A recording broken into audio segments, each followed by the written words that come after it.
The International Criminal Court Appeals Chamber is asking the prosecution and the victims' lawyers to further explain their positions on the issue of jurisdiction in former President Rodrigo Duterte's case. Duterte is facing charges of crimes against humanity of murder before the ICC over his administration's war on drugs. In a 6-page order issued on December 16, the court is directing the deputy prosecutor and the Office of Public Counsel for the victims to file additional observations by January 16. These will be on 2 issues related to the question of jurisdiction raised by the Duterte camp.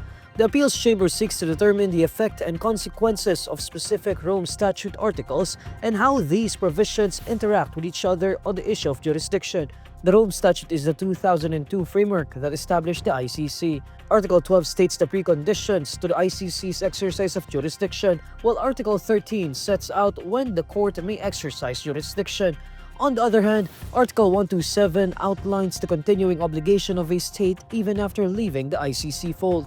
The defense must submit its response to the observations by January 23, which is 5 working days after the deadline set for the other party.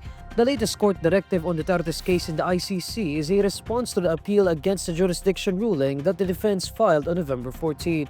The prosecution and the victims' counsel submitted their initial responses on the appeal on December 8.